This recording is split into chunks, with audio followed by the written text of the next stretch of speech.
کو میسر یہ نظارہ تیرا کیا اٹھے دیکھ کے بخشش میں یہ رتبہ تیرا وہاں کیا جو دو کرم ہے شہ بطحا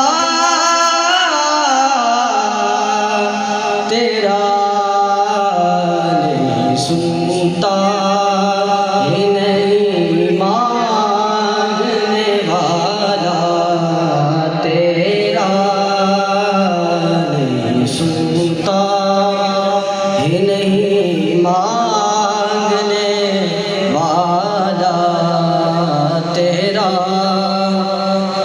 کچھ بشر ہونے کے ناطے تجھے خود سا جانے اور کچھ محض پیامی ہی خدا کا جانے اڑتا ہے پھریرا تیرا نہیں سنتا ہی نہیں مانگنے والا جو ثنا کے بعد رسول رحمت شفیع معظم نبی محتشم حضور ختم المرتبہ صلی اللہ علیہ وآلہ وسلم کے حضور ناز میں اپنی عقیدتوں، ارادتوں اور محبتوں کا خراج پیش کرنے کے بعد واجب الاحترام عالی مرتبہ ذی وقار علماء کرام، عمائدین شہر، حضرات سامعین، حاضرین حاضرات، السلام علیکم ورحمۃ اللہ وبرکاتہ۔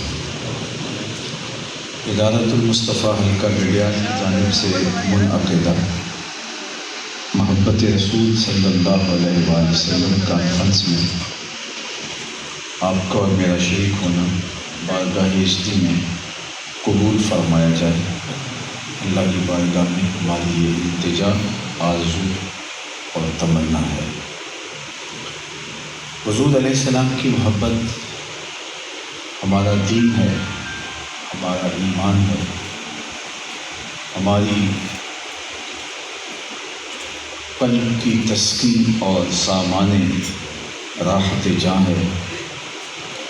حضرت انس رضی اللہ تعالی عنہ سے مروی ایک روایت میں اللہ کے محبوب علیہ السلام نے ارشاد فرمایا، لا یؤمن احدکم حتی اکون احب الیہ من والدہ وولدہ والناس اجمعین، کہ تم میں سے اتنی دیر تک کوئی شخص مومن نہیں ہو سکتا جب تک اپنے ماں باپ سے، اپنی اولاد سے، بلکہ پوری کائنات سے زیادہ مجھ سے محبت نہ کرنے لگے۔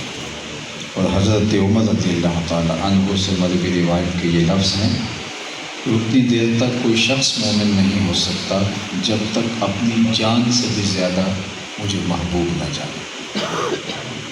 محمد ہے متاع عالم ایجاد سے پیارا، پدر مادر برادر جان مال اولاد سے پیارا۔ محمد کی محبت دین حق کی شرط اول ہے، اسی میں ہو اگر خامی تو سب کچھ نامکمل ہے۔ آپ کی محبت ہمارا دین ہے، جزو ایمان ہی نہیں عین ایمان ہے، اس کے بغیر تکمیل ایمان نہیں ہوتی۔ حضور کا پیار، حضور کی محبت یہ محض ہمارے ذوق کا نتیجہ نہیں، بلکہ یہ اللہ جل شانہ کا حکم ہے، شریعت کی منشا ہے، اور حضور علیہ السلام کے فرامین کی روشنی میں ہمارے اوپر واجب، لازم اور ضروری ہے۔ اللہ کے پیارے محبوب کی خدمت میں ایک شخص حاضر ہوا اور اس نے کہا، متی الساعہ یا رسول اللہ صلی اللہ علیہ وسلم، حضور قیامت کب آئے گی؟ تو طالب علم اگر استاد سے پوچھے کہ امتحان کب ہوں گے، تو اس کا مطلب سیدھا سیدھا یہ ہے کہ اس نے تیاری خوب کر رکھی ہے، وہ بے تابی سے امتحانات کا انتظار کر رہا ہے۔ تو وہ آ کے پوچھتا ہے متی الساعہ یا رسول اللہ صلی اللہ علیہ وسلم، حضور قیامت کب آئے گی؟ لوگ تو تھر تھر کانپتے ہیں قیامت سے، اور وہ قیامت کا انتظار کر رہا ہے اور حضور سے پوچھنے آیا ہے۔ تو آقا کریم نے فرمایا ما عادت لہا، اے سوال کرنے والے تم نے تیاری کیا کر رکھی ہے؟ جس سے سینوں میں دل دہلتے ہیں، وہ قیامت جب لوگوں کے ہوش اڑ جائیں گے، تم اس قیامت کا انتظار کر رہے ہو، کوئی خاص تیاری ہے؟ ما عادت لہا، تم نے تیاری کیا کر رکھی؟ تو اس نے کہا کہ میں اللہ اور اس کے رسول سے پیار کرتا ہوں۔ تو آقا کریم نے ارشاد فرمایا جس کے ساتھ جو پیار کرتا ہے اسی کے ساتھ اٹھایا جائے گا، اسی کے ساتھ ہی ہوگا۔ حضرت انس رضی اللہ تعالی عنہ فرماتے ہیں، یہ حدیث انہی سے مروی ہے، ایمان لانے کے بعد سب سے زیادہ خوشی اگر ہمیں کسی چیز کی ہوئی تو حضور کے اس فرمان کی ہوئی کہ جو جس سے پیار کرتا ہے قیامت کے دن اسی کے ساتھ ہوگا۔ تو کہا ہم اللہ کے رسول سے پیار کرتے ہیں، ابو بکر و عمر سے پیار کرتے ہیں، تو ہم پھر ان کے ساتھ ہی ہوں گے۔ حضور کی محبت، حضور علیہ السلام کا پیار صحابہ کی زندگیوں میں اگر آپ دیکھیں تو کوٹ کوٹ کے بھرا ہوا تھا۔ مرد تو مرد رہے، خواتین بھی پیچھے نہیں تھی۔ جب احد کی لڑائی ہوئی تو آپ جانتے ہیں کہ یہ خبر پھیل گئی کہ اللہ کے محبوب علیہ السلام شہید ہو گئے، تو ایک انصاری خاتون مدینہ المنورہ سے دوڑتے ہوئے میدان احد کی جانب جا رہی ہے۔ راستے میں اسے کوئی ملا تو اس نے کہا کہ تیرے باپ شہید ہو گئے۔ اس نے کہا مجھے بتاؤ حضور کیسے ہیں؟ تو پھر آگے بڑھی تو کسی نے کہا کہ تمہارا بھائی شہید ہو گیا ہے۔ اس نے کہا شہادت اس کی قسمت ٹھہری، مجھے بتاؤ حضور کیسے ہیں؟ آگے بڑھی تو کسی نے کہا تیرا شوہر شہید ہو گیا۔ اس نے کہا کہ یہ اس کی آرزو تھی کہ مجھے شہادت ملے، مجھے یہ بتاؤ حضور کیسے ہیں؟ آگے بڑھی تو کسی نے کہا تیرا بیٹا شہید ہو گیا۔ ماں تو ماں ہوتی ہے، لیکن اس نے کہا مجھے یہ بتاؤ حضور کیسے ہیں؟ تو لوگوں نے کہا کہ حضور خیریت سے ہیں۔ کہا کل مصیبت بعدک جلل، حضور جب آپ ہیں تو پھر کوئی مصیبت ہی نہیں ہے۔ یہ کوئی آسان بات نہیں ہے کہ بیٹے کی لاش بھی پڑی ہو، بھائی کی لاش بھی پڑی ہو، شوہر کی لاش بھی پڑی ہو اور باپ کی لاش بھی پڑی ہو، اور ایک خاتون سینے میں جو گداز نرمی اور ان رشتوں کے ساتھ تعلق خاطر رکھتی ہے، آپ سب اس کو سمجھ سکتے ہیں۔ لیکن حضور کی محبت اتنی فراواں، اتنی غالب ہے کہ یہ تکلیفیں ہی محسوس نہیں ہوتی کہ حضور سلامت ہیں تو کوئی مصیبت ہی نہیں۔ اللہ اکبر۔ حضور کا وصال باکمال ہوتا ہے تو حضرت عبداللہ بن زید کو خبر پہنچتی ہے، وہ اپنے باغ میں پانی دے رہے تھے کہ حضور کا وصال ہو گیا، تو انہوں نے ایسے ہاتھ پھیلا لیے اور کہا اللہم اذہب بصری حتی لا ارا بعد حبیبی محمد احدا، اے اللہ میری آنکھوں کی بینائی اچک لے، آنکھوں کے دیے اس لیے روشن تھے کہ تیرے محبوب کو دیکھتا تھا، اب حضور رخصت ہو گئے ہیں تو میں نے ان چراغوں کو کیا کرنا ہے۔ تو ان کی بینائی سلب ہو گئی، تو کوئی ان کے پاس گیا اظہار افسوس کے لیے کہ پتہ چلا کہ تمہاری بینائی چلی گئی، تو انہوں نے کہا کہ یہ تمہیں افسوس ہوا ہوگا، مجھے تو نہیں، میں نے تو اللہ سے مانگ کے لیا ہے، میں حضور کے بعد کسی کو دیکھنا ہی نہیں چاہتا۔ ایک خاتون ام المومنین کے پاس آتی ہیں حضور کے وصال کے بعد، اور کہتی ہیں کہ میں حضور کا روضہ انور دیکھنا چاہتی ہوں، حضور کی قبر نور دیکھنا چاہتی ہوں۔ تو حجرہ عائشہ میں حضور علیہ السلام کی تدفین ہوئی تھی، تو وہ دروازہ کھول کے انہیں حضور کی تربت انور کی زیارت کرواتی ہیں اور دیکھتی ہیں تو اس کی روح بدن سے پرواز کر چکی ہوتی ہے۔ یہ حضور علیہ السلام کے ساتھ ان کی محبت تھی۔ وہ تو سینے میں دل رکھنے والے حضور کے عاشق زار، غلام اور محبت کرنے والے تھے۔ حضور کا پیار تو پتھروں کے کلیجے میں بھی رہا۔ احد جبل یحبنا ونحبہ، احد ایسا پہاڑ ہے جو ہم سے پیار کرتا ہے، ہم اس سے پیار کرتے ہیں۔ بلکہ میں تمہیں محبت کی ایک دل آویز کہانی سناتا ہوں جس کو امام بخاری نے اپنی صحیح میں روایت کیا ہے۔ اللہ کے محبوب جمعۃ المبارک کے دن منبر پہ تشریف فرما ہوئے، ابھی خطبے کا آغاز نہیں ہوا تھا کہ مسجد کے ایک کونے سے، ایک گوشے سے رونے کی آواز آنے لگی، اور رونے والا اس درد سے روتا ہے کہ سینوں میں دل دہلتے ہیں۔ اصحاب رسول صلی اللہ علیہ وآلہ وسلم دائیں بائیں دیکھتے ہیں لیکن رونے والا دکھائی نہیں دیتا، اور وہ ایسے درد سے روتا ہے جیسے کناکۃ الخلوج، جس طرح کسی اونٹنی کا بچہ گم ہو گیا ہو اور وہ چیختی ہے اپنے بچے کو ڈھونڈتے ہوئے، اور اس کی چنگھاڑ کی آواز دل پر اثر انداز ہوتی ہے، تو وہ رونے والا کناکۃ الخلوج، گم شدہ بچے کی ماں اونٹنی جس طرح روتی ہے، اس طرح وہ رونے والا روتا ہے۔ مسجد نبوی گونج اٹھی، اس کی چیخ و پکار سے کوہرام مچ گیا۔ صحابہ دائیں بائیں دیکھتے ہیں، آواز آ رہی ہے لیکن رونے والا دکھائی نہیں دیتا۔ فنزل النبی صلی اللہ علیہ وآلہ وسلم عن المنبر، حضور منبر سے نیچے تشریف فرما ہوئے اور ایک سب چل لی۔ کھجور کا خشک تنا تھا جہاں اللہ کے محبوب علیہ السلام منبر بننے سے پہلے ٹیک لگا کے اس کے ساتھ حضور واز کیا کرتے تھے۔ آج پہلے دن منبر بنا تھا، صحابہ نے کہا تھا دور والے آپ کو دیکھ نہیں پاتے، تو ایک منبر بنایا گیا، تو اس کی ضرورت نہ رہی تو صحابہ نے اس کو اٹھا کے کونے میں ڈال دیا۔ حضور منبر پہ بیٹھے تو وہ جدائی کا صدمہ گوارا نہ کر پایا، اور یہ رونے کی آواز اس ستون کی آواز تھی۔ آقا کریم نے جا کے اس کو آغوش میں سمیٹ لیا، جس طرح بچھڑا ہوا بچہ ماں کی آغوش میں آ جائے تو اس کی گھگھی بن جاتی ہے، اس کی ہچکیاں بن جاتی ہیں، اس کی وہ چیخیں ہچکیوں میں، سسکیوں میں تبدیل ہو گئیں۔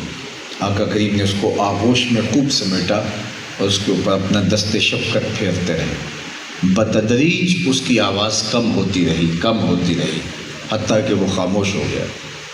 حضور دوبارہ آئے اور منبر پہ بیٹھے تو صحابہ کی آنکھوں میں حیرت تھی، کبھی لکڑیاں بھی روئی ہیں اور وہ بھی خشک تنا، اور آقا کریم نے جب صحابہ کے چہروں پہ حیرت پھیلی ہوئی دیکھی تو حضور نے خود ہی ارشاد فرمایا لو لم افعل هكذا لحن الى یوم القیامہ، صحابہ اگر میں منبر سے اتر کے اپنے عاشق زار کو یوں تسلی نہ دیتا، یہ قیامت تک روتا ہی رہتا۔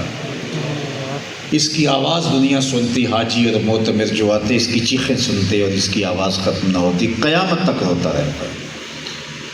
استن حنانہ در ہجر رسول زار می نالت جو ارباب عقول، امام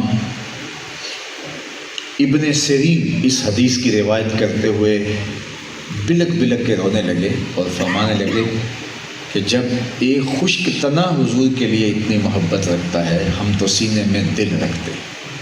اللہ اکبر، یہ حضور کا پیار ہے جو اللہ نے کائنات کے کلیجے میں رکھا ہے۔ حضور کی محبت لوگوں کے دل کا سرمایہ ہے، دل کا نور ہے، اور جس کو یہ دولت بیدار مل گئی وہ بامراد ہے، وہ خوش نصیب ہے۔ ہر کے عشق مصطفیٰ سامان اوست، بحر و بر در گوشائے دامان اوست۔ اقبال نے کہا کہ جس کا سرمایہ حیات عشق رسول بن گیا تو یہ خشک و تر، یہ بحر و بر، یہ چہار عالم یہ اس کے دامن کے ایک پلو میں باندھے جا سکتے ہیں۔ یہ نخچیر ہیں اس کے جس کو حضور کی محبت کا نور نصیب ہو گیا، اور مان لیتا تو وہ مومن نہیں ہوتا۔ حضرت عمر نے کہا حضور میں آپ کو کائنات کی ہر شے سے زیادہ محبوب مانتا ہوں، لیکن جو میری کیفیت باطن ہے وہ آپ کے سامنے رکھ رہا ہوں کہ آپ مجھے جان سے محبوب نہیں ہیں۔ تو فرمایا عمر ایمان کی تکمیل نہیں ہوئی۔ تو پھر حضرت عمر نے کہا کہ حضور مجھے آپ اپنی جان سے بھی محبوب ہیں۔ تو حضور میں الان یا عمر اب تمہارا ایمان مکمل ہو گیا۔ علماء نے اس پہ بڑی خوبصورت گفتگو فرمائی ہے کہ ابھی تو کہہ رہے ہیں کہ میری کیفیت باطن یہ ہے، اور ابھی کہہ رہے ہیں حضور آپ جان سے بھی محبوب ہیں۔ تو فرمایا کہ حضور کی گفتگو بھی تربیت کرتی ہے، حضور کی نظر بھی تربیت کرتی ہے، حضور کی توجہ بھی تربیت کرتی ہے۔ جب یہ کہا تو حضور کی نگاہ پڑی، عمر کے دل کی حالت بدل گئی، اور دوبارہ جب جھانک کے دیکھا تو حضور کائنات میں سب سے زیادہ محبوب تھے۔ تو اللہ کے محبوب علیہ السلام سے محبت، حضور سے پیار، حضور سے ربط عشق، حضور سے الفت کا شدید ہونا، یہ ہمارے لیے نافع ہے، اس لیے کہ اطاعت فرما برداری لالچ کی وجہ سے نہ ہو، اطاعت اور فرما برداری محبت کی وجہ سے ہو۔ کتاب رحمت قرآن مجید میں اللہ تعالیٰ نے ارشاد فرمایا قل ان کنتم تحبون اللہ فاتبعونی یحببکم اللہ، اے محبوب تم فرما دو اگر تم اللہ سے محبت کرتے ہو تو میری اتباع کرو، تمہیں اللہ اپنا محبوب بنا لے گا۔ تو اس میں اتباع سے پہلے بھی محبت ہے، اتباع سے بعد بھی محبت ہے۔ تو اللہ محبوب کی اطاعت، اپنی فرما برداری ایسی چاہتا ہے جو محبت میں گندی ہوئی ہو، کسی غرض اور کسی لالچ کے ساتھ نہ جڑی ہو، بلکہ محبت کے خمیر میں گندی ہو۔ تیرے عمل میں اخلاص ہو تو اس کا اجر کچھ اور ہے، حور و خیام سے گزر، بادہ و جام سے گزر۔ تو اگر محبت کے دم سے ہی اطاعت کا داعیہ پیدا ہو، جذبہ پیدا ہو، تو پھر وہ زمین و آسمان کی بے قرانیوں اور اس کی وسعتوں سے آگے گزر جاتی ہے۔ تو مزدوروں کی طرح عمل نہیں کیا جاتا، محبوں کی طرح عمل کیا جاتا ہے۔ اس لیے محبت کے من جملہ جو داعیے ہیں ان میں سے سب سے بڑا داعیہ حضور علیہ السلام کی محبت ہے اور اطاعت ہے اور فرما برداری ہے۔ ویسے تو بندہ جس کی محبت میں گرفتار ہو وہ اس کا کثرت کے ساتھ ذکر کرتا ہے۔ آج میں اور آپ یہاں بیٹھے ہیں یا بہانے جو مجالس کا انعقاد کرتے ہیں تو یہ حضور کی محبت کا ایک داعیہ ہے، محبت کا ایک ثمرہ ہے، محبت کا صلہ ہے اور محبت کا تقاضا ہے۔ جو بندہ جس سے محبت کرے اس کی باتیں کرے، اس کا تذکرہ کرے، اس کے ذکر دل نواز سے اپنے نیت بخشے۔ جو کسے دا عاشق ہندا گل اسے دی کرتا، سو مکر بہانے کر کے مرنے اس دے مرتا۔ یہ تقاضا محبت ہے۔ رومی کہتے ہیں کسی نے مجنوں کو دیکھا کہ وہ ریت کے اوپر لیلا لیلا لکھ رہا ہے، کہا کہ یہ کیا کر رہے ہو؟ گفت مشق نام لیلا می کنم خاطر خود را تسلی می دہم۔ کہنے لگا اپنے محبوب کا نام لکھ لکھ کر دکھی دل کو قرار دے رہا۔ رومی کہتے ہیں کہ اگر لیلا کا نام مجنوں کو تسکین دیتا ہے تو حضور کا نام امتی کو تسکین نہیں دیتا۔ اور میں تو کہا کرتا ہوں، اس کی آواز کو شاید کم کر دو، شور ہے، میں خانہ سہارا دیتا ہے نہ جام سہارا دیتا ہے، ہم کو تو مدینے والے کا ایک نام سہارا دیتا ہے۔ ٹھنڈ پڑ جاتی ہے جب کسی کے لبوں پر حضور کے نام کا چراغاں ہوتا ہے۔ میرے شہر کے ایک شاعر ہیں، انہوں نے تو یہاں قلم توڑ دیا۔ تینوں سینے دی میں ٹھنڈ آکھاں، شہد گلاب تے کھنڈ آکھاں، تینوں نبیاں دا میں لاڑا آکھاں، تیرے ہجر دے وچ میں آڑا آکھاں۔ تو جہاں محبت ہوتی ہے وہاں کثرت کے ساتھ تذکرہ ہوتا ہے، بندہ کسی نہ کسی بہانے اپنے محبوب کا ذکر چھیڑتا ہے اور اس کو تذکرہ محبوب تسکین دیتا ہے، قرار بخشتا ہے، سامان راحت بن جاتا ہے۔ محبت کا ایک تقاضا یہ ہے، بندہ جس سے محبت کرتا ہے اس کی برائی نہیں سن سکتا۔ حبو کا شیء یعمی و یسم، بندہ جس سے محبت کرتا ہے اس کی محبت میں اندھا بھی ہوتا ہے، اس کی محبت میں بہرا بھی ہوتا ہے۔ مطلب کیا؟ نہ محبوب کا عیب سن سکتا ہے، نہ محبوب کا عیب اسے دکھائی دیتا ہے۔ اللہ اکبر! عیب ہو بھی تو دکھائی نہیں دیتا، اور ہم جن سے پیار کرتے ہیں ان میں تو عیب ہے ہی نہیں۔ خلقت مبرأ من کل عیب کأنک قد خلقت کما تشاء، یہ حدیث تقریری ہے، حضور کے سامنے پڑھا حضرت حسان بن ثابت۔ حضور آپ کو ہر عیب سے مبرأ بنایا گیا، گویا لگتا ہے آپ کے رب نے آپ کو آپ سے پوچھ کے بنایا ہے۔ اللہ اکبر! خلقت مبرأ من کل عیب کأنک قد خلقت کما تشاء، جیسے آپ نے چاہا آپ کو ایسے بنایا گیا۔ اللہ اکبر! تو محبوب میں عیب ہو بھی تو دکھائی نہیں دیتا، اور جہاں ہو ہی نہ، وہ کمال حسن حضور ہے کہ گمان نقص جہاں نہیں، یہی پھول خار سے دور ہے، یہی شمع ہے کہ دھواں نہیں۔ علامہ رومی علیہ رحمہ تمثیل سے بات سمجھاتے ہیں، اور بہت طویل فلسفے کو، پیچ در پیچ فلسفے کو چند مثالوں سے اتنی آسانی سے لوگوں تک منتقل کرتے ہیں کہ یہ انہی کا خاصہ ہے۔ تو وہ اس مضمون کو بھی کتنی خوبصورتی سے بیان کرتے ہیں کہ گفت لیلا را خلیفہ کانتوئی کس تو مجنو شد پریشان و غوی، از دیگر خوباں تو افزو نیستی، گفت خامش چوں تو مجنو نیستی۔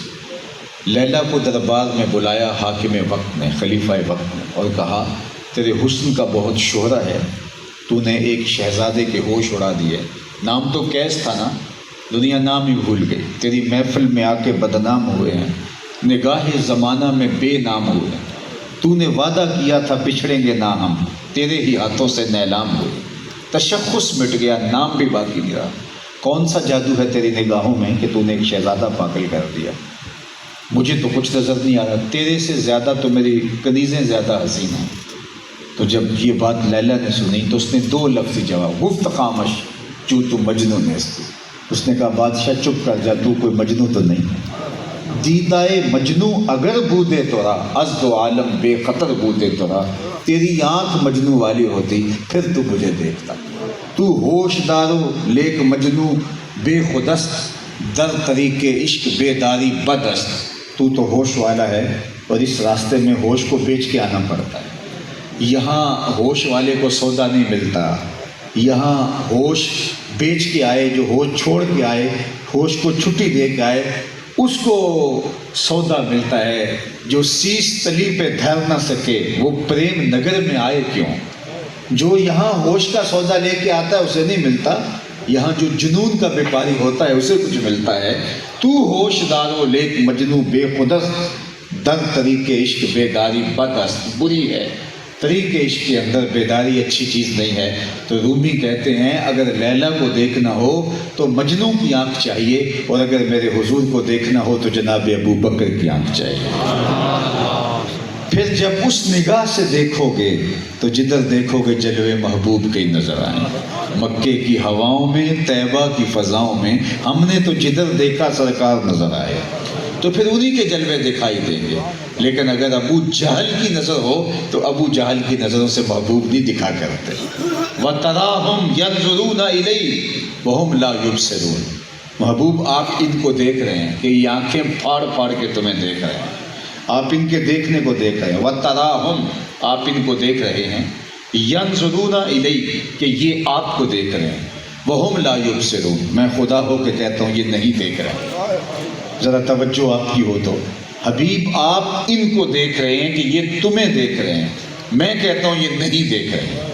تبھی تو قبر میں سوال ہوتا ہے من ربوں کا، ما دینوں کا، پھر حضور سامنے ہیں اور سوال ہوتا ہے ابو جہل کو، ما کنتا تقول فی ھذا الرجل، ابو لہب کو سوال ہوتا ہے، ابو جہل کو ہوتا ہے، اتبا کو ہوتا ہے، اتیبہ کو ہوتا ہے، بتاؤ یہ کون ہے؟ ابو جہل کیا کہتا ہے ہاتھ لا ادری، میں تو نہیں پہچانتا یہ کون ہے۔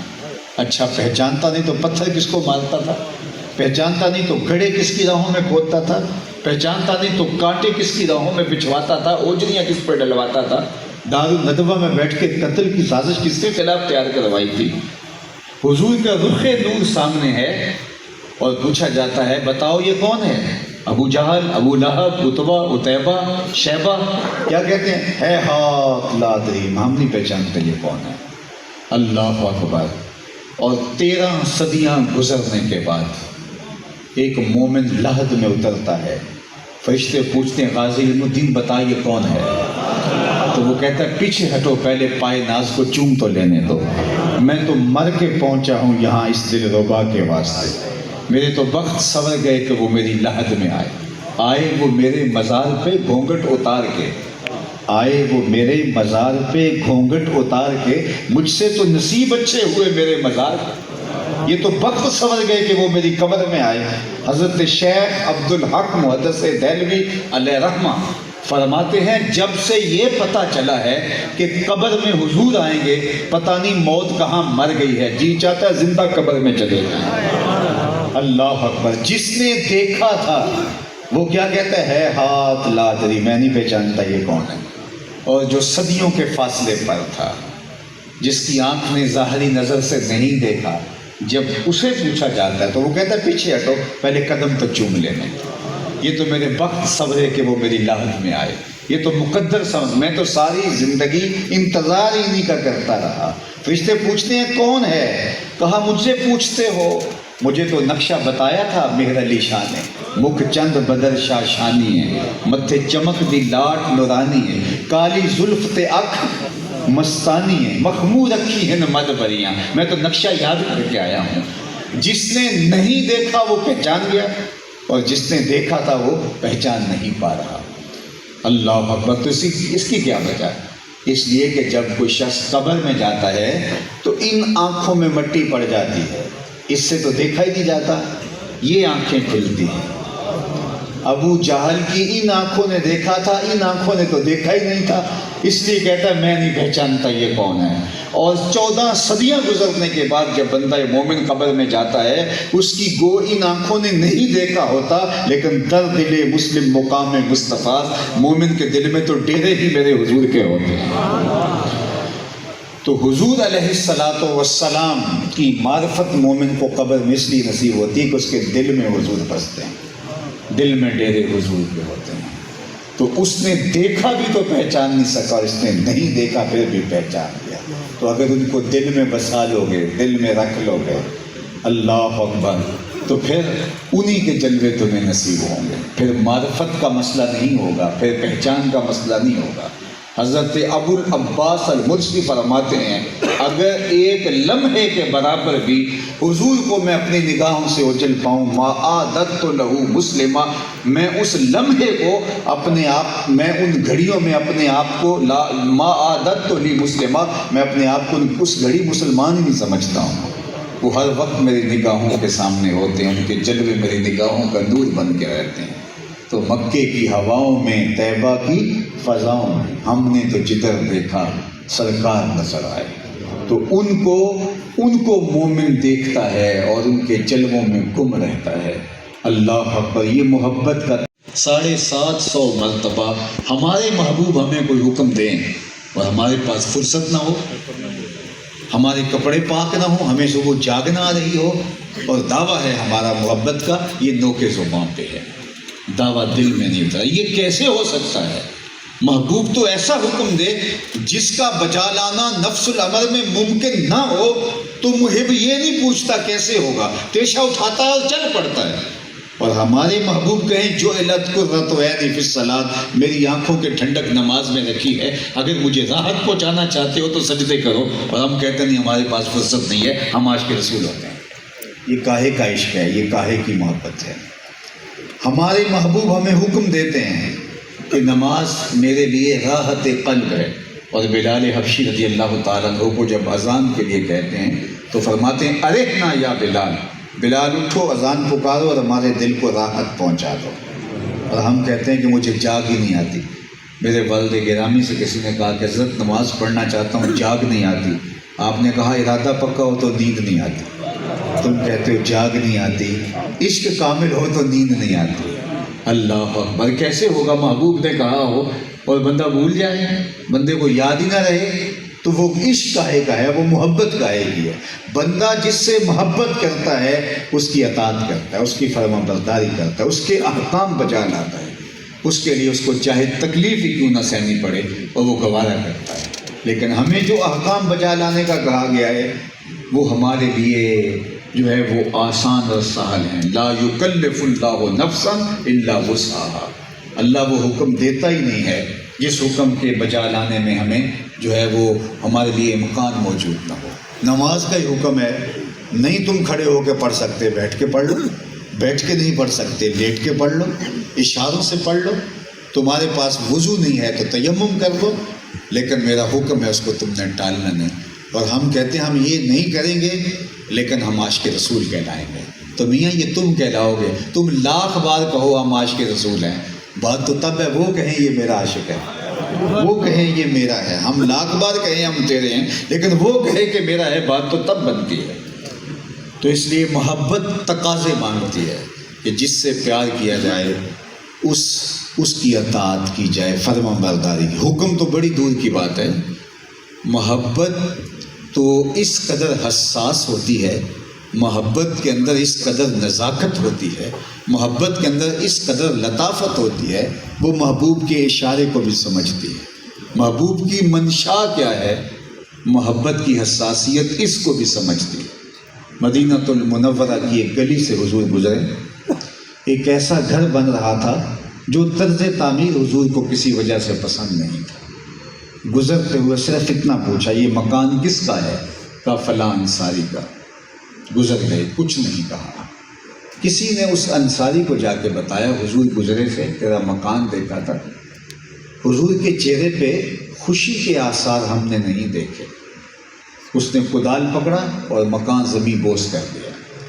2-4 دن کے بعد دوبارہ گزر ہوا تو دیکھا ملبے کا ڈھیر پڑا ہوا ہے۔ رکے اور اسے بلا اور فرمایا میں گزرا تھا، تیرا مکان دیکھا تھا، آج ملبے کا ڈھیر دیکھ رہا ہوں، کیا ہوا؟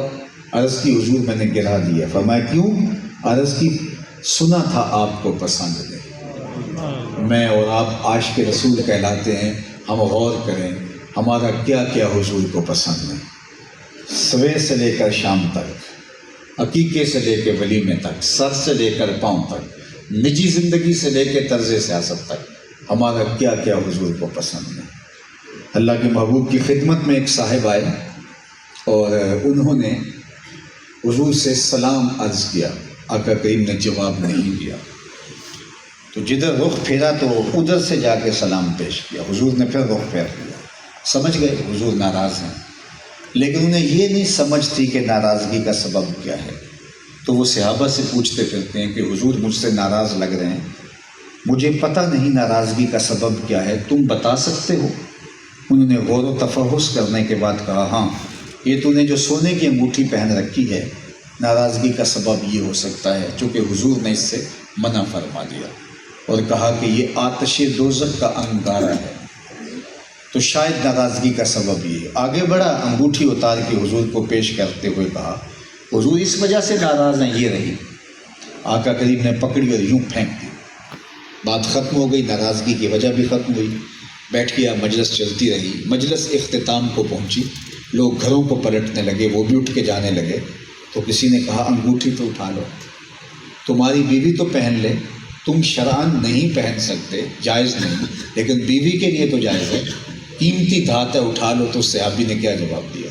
اس نے کہا واللہ لا آخذہ وقد طرحہ رسول اللہ صلی اللہ علیہ وآلہ وسلم، اللہ کی قسم یہ پڑی رہے، کبھی نہیں اٹھاؤں گا جس کو میرے حضور نے پھینک دیا ہے۔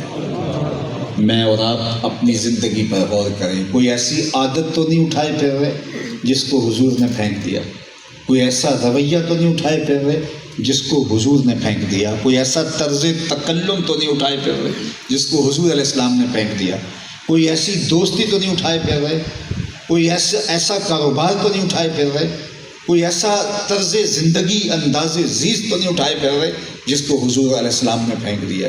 تو مجھے اور آپ کو اپنے اندر غور کرنا ہوگا.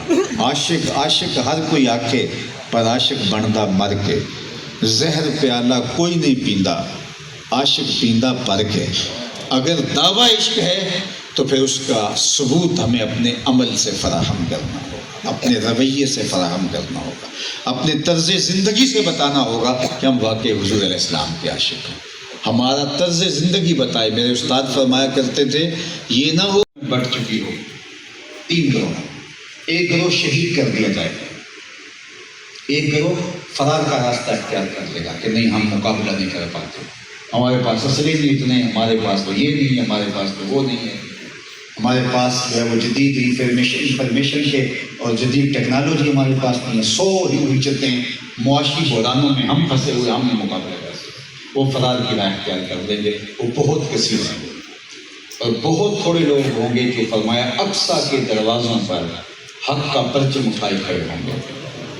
اللہ اکبر. حضرت امام مہدی، حضرت عیسیٰ ان کے پاس آئیں گے اور حضرت عیسیٰ ان کو آگے کہیں گے 2 چیزوں میں سے ایک کام کو اختیار کرتا ہوں، یا تو میں بد دعا کرتا ہوں اور یہ اپنے منطقی انجام کو پہنچ جاتے ہیں کافر یہودی، اور یا پھر ہم ان کے ساتھ لڑتے ہیں، اللہ ہمیں فتح دے گا. بتاؤ کیا کرنا ہے. اللہ اکبر. جو صدیوں سے لڑتے آ رہے ہوں گے انہیں تو آرام چاہیے کہ چلو اب آپ بد دعا کر دیں کام تمام ہو. وہ کہیں گے ہم لڑ کے دیں گے، خریدے نہ ہم جن کو اپنے لہو سے مسلمان کے لیے ننگ ہے وہ بادشاہ. تو کہیں گے ہم لڑیں گے. اور حضرت عیسیٰ کے انفاس کی مہک سے دجال یوں پگھلے گا جیسے پانی میں نمک پگھلتا ہے، اور مقام لد سے فرار ہوتا ہوا مارا جائے گا.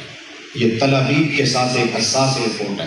اس زمانے میں ایک دیہات تھا گاؤں، جب حضور نے فرمایا لوگ سمجھتے تھے یہاں کیوں بھاگے گا، لیکن آج سمجھ آ گئی وہاں اسرائیل کا سب سے حساس رپورٹ ہے اور اس کا ایک ٹرمینل انتہائی حساسیت کے لیے بند رکھا گیا ہے، انتہائی ایمرجنسی کے لیے کھولا جائے گا. اور لگتا ہے کہ شاید یہیں دجال مارا جائے گا اور یہ وہ انہوں نے اسی کے لیے رکھا ہوا ہے. تو وہاں وہ مارا جائے گا، اسلام کا پرچم بلند ہوگا اور اللہ تعالیٰ اسلام کا غلبہ کرے گا. حضرت عیسیٰ یہ سارا کام مکمل کرنے کے بعد حضور کی بارگاہ میں حاضر گنبد خضرا کے پاس. جب جنگ ختم ہو جاتی ہے تو کمانڈر آتا نا اپنے بات کو سلوٹ کرنے، تو حضور کے پاس حضرت عیسیٰ آئیں گے. حضرت عیسیٰ کے حضور کے لفظ سنیں، والذی نفسی بیدہ لینزلن عیسیٰ ابن مریم ثم لئن قام علی قبرہ فیقول یا محمد لاجیبن.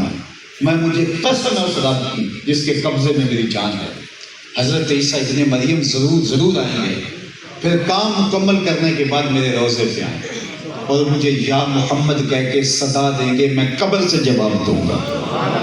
تبھی حضرت عیسیٰ کا وصال ہوگا اور گنبد خضرا میں خالی قبر موجود ہے جہاں وہ دفن ہوں گے. اللہ اکبر. اسلام کا غلبہ ہوگا. اس کے بعد پھر دوبارہ کفر پھیلے گا اور قیامت آئے گی. قیامت کافروں پہ آئے گی، مسلمانوں پہ نہیں آئے گی. یہ یاد رکھیے گا.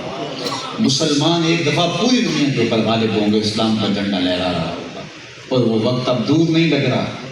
یہ اللہ کے علم میں ہے کب وہ وقت آئے گا، لیکن جو قرائن ہیں وہ بتا رہے ہیں کہ وہ وقت قریب آ گیا ہے اور دجال عملی طور پہ ظہور پذیر ہونے والا ہے. اس کی ساری طاقتیں اور اس کے سارے فتنے جو ہے وہ بالوں پر نکال چکے ہیں. ہمیں آگاہ ہونا چاہیے کہ ہم کہاں کھڑے ہیں. کہیں ایسا نہ ہو کہ کل ہم اور ہماری اولادیں دجال کے ساتھ کھڑے ہوں. مسلمان وہ ہوگا اس کے ٹکڑے بھی کر دیے جائیں وہ پھر بھی دجال کے ساتھ کھڑا نہیں ہوگا، اس لیے کہ اس کے 2 آنکھوں کے درمیان لکھا ہوگا کافارا یعنی کافر. لہذا وہ منافق کو نظر نہیں آئے گا، مومن کو نظر آ جائے گا اور وہ اس کو پہچان جائے گا اور اس کے جو استدراجات ہوں گے اس کے دھوکے میں نہیں آئے گا. وہ پیکج بھی دے گا، کہے گا جو میری مانے گا میں اس کو جنت سے مالا مال کر دوں گا، جو نہیں مانے گا تو میں اس کو آگ میں ڈال دوں. اس کے ساتھ بظاہر دوزخ جنت چل رہی ہوں گی اور جو ہے وہ بارش بھی برسائے گا، سبزے بھی اگائے گا، وہ سارا پیکج دے گا معاشی. لیکن ہوگا دجال. لیکن مومن پہچانے گا کہ جو مرضی کپڑے بھوکے مر جائیں گے تیرے ہاتھ پہ بیٹھ نہیں کریں گے. چند ٹگوں کے لیے اپنا ایمان تیرے ہاتھوں نہیں بیچ سکتے، لہٰذا ہمیں پہچاننا ہوگا، معرفت حاصل کرنی ہوگی دجال کی، اس کے فتنوں سے آگاہ رہنا ہوگا۔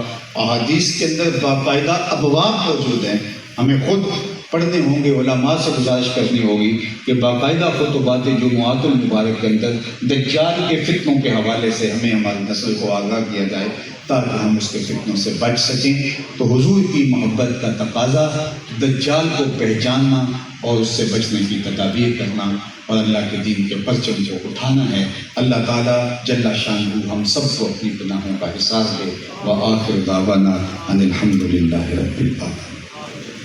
اللہم صلی علی سیدنا و مولانا محمد معدن الجود والکرم و آلہ و صحبہ و بارک وسلم۔ اللہ اٹھے ہوئے ہاتھ کبھی بھی خالی نہ موڑے جائیں اور پھیلی ہوئی جھولیاں رحمتوں سے بھر دی جائیں، وقت کی بہاریں نصیب ہوں، مقدر کی خزائیں رخصت ہو۔ اللہ عطا کرے امام مہدی میں ہمیں اور ہماری نسلوں کو شامل ہونے کی توفیق دے۔ اللہ حضور کی محبت کے حقیقی تقاضے نصیب فرما۔ اے اللہ ہمیں ہمارے عشق و عمل سے ہم آہنگ فرما، ہمارے اٹھے ہوئے ہاتھ خالی نہ موڑنا، پھیلی ہوئی جھولیاں رحمتوں سے بھر دینا۔ تو کریم ہم تیرے عاجز بندے ہم سب کے حال پہ رحم فرما، باطن کو ستھرائیاں، خیالوں کو پاکیزگیاں، عفتیں اور پاک دامنیاں عطا کر دے۔ اللہ تیرے حضور ملتجی ہیں، تیرے رحمتوں کے سوالی ہیں، ہم سب کے حال پہ رحم فرمانا۔ اے اللہ اپنے کرم سے، اپنے فضل اور اپنی رحمت سے مالا مال فرمانا، دنیا آخرت کی بلائیاں ہماری زندگیوں میں اتار دے۔ اللہ غزہ کے مظلوموں کی مدد فرمانا، اللہ غزہ کے مظلوموں کی مدد فرمانا۔ اس آسمان کے نیچے، زمین کے اوپر تیرے علاوہ ان کا کوئی مددگار نہیں ہے، اللہ ان کے حوصلے نہ ٹوٹنے پائے۔ 56-57 اسلامی ملکوں کے حکمرانوں کو غیرت کا نور عطا فرما، بھٹکے ہوئے آہو کو پھر سوئے حرم لے چل، اس شہر کے خوگر کو پھر وسعت صحرا دے۔ میں بلبل نالا ہوں اس اجڑے